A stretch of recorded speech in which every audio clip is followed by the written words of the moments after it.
How do banks create money? Forget what you've heard. The government doesn't just print money. Instead, when banks take your money and lend it out, they actually create new money. To get this, you need to grasp some accounting basics. But don't worry, I'll make it easy for you. Let's talk about balance sheets.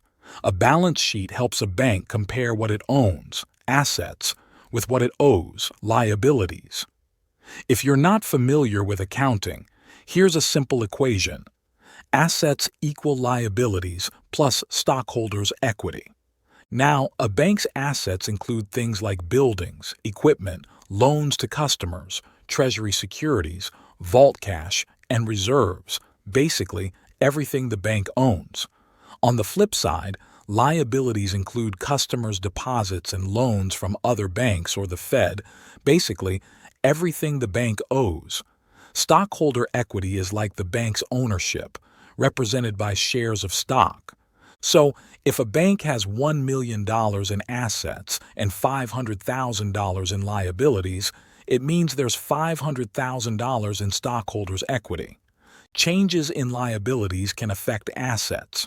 For instance, if customers deposit $100,000, a liability, the bank's reserves go up by $100,000, an asset.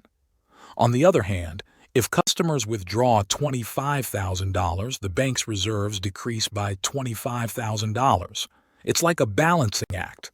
Okay, so banks have to follow rules about how much money they need to keep on hand, and we call this capital requirements. It's the actual cash that a bank has to have to run its business. This amount is often tied to how risky the bank's loans are. Riskier loans mean the bank needs more capital. Why do they do this? Well, it's like a safety net. The capital requirement is there to make sure the bank can still pay people who have deposited money, even if some of the folks who borrowed money from the bank can't pay it back. So, it's a way to make sure the bank stays stable. It also means that banks want to be careful and make smart choices when giving out loans because it affects how much money they need to keep in reserve. Let's break down bank reserves. Reserves are like funds that a bank can use for lending or keep aside for checkable deposits.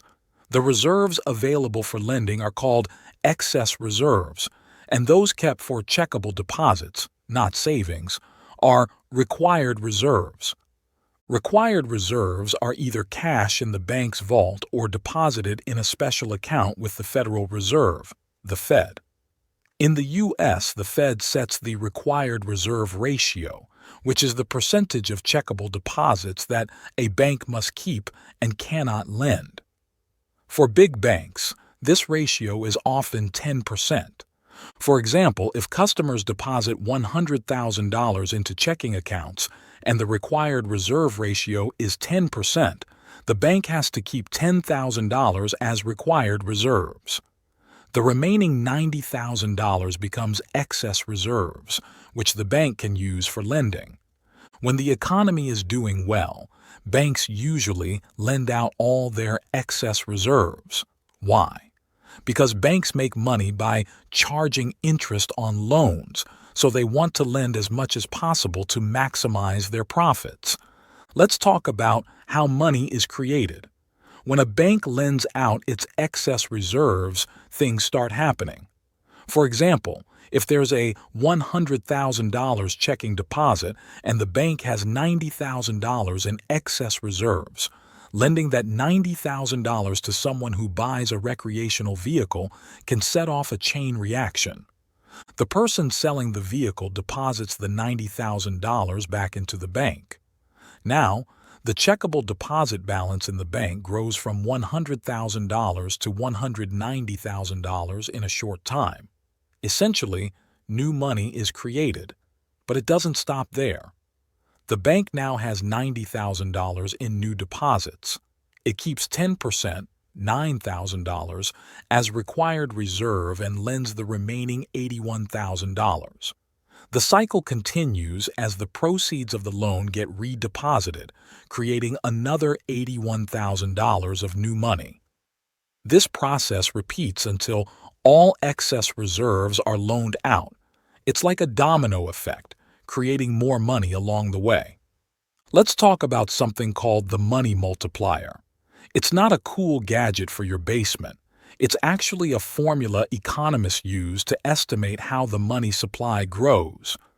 The formula is 1 divided by the required reserve ratio multiplied by the excess reserves. For example, if the reserve ratio is 10%, the money multiplier is 10.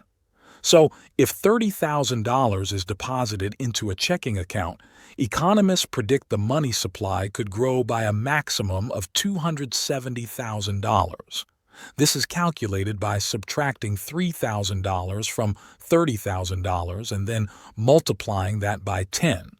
However, the accuracy of the money multiplier depends on 2 things. First, it assumes that banks lend all their excess reserves, and second, it assumes that all the loans are redeposited. If these assumptions don't hold true, the multiplier effect is reduced. Many people prefer holding on to their cash instead of depositing it, and that puts a limit on how much the money multiplier can actually increase the money supply. Now let's talk about something I'll call the money divider. As easily as money is created, it can also be destroyed, the horror. Here's the deal. Money gets created when people make deposits and banks give out loans, but it gets destroyed when people withdraw money and pay off loans. For instance, imagine John writes a $10,000 check to settle his car loan. In this case, checkable deposits decrease by $10,000 and the overall money supply shrinks. While it might be good for John personally to pay off his loan, it's not necessarily great for the economy because it means there's less money circulating. Thank you for watching. Don't forget to like, comment, and subscribe. Watch more videos by clicking on this video right over here.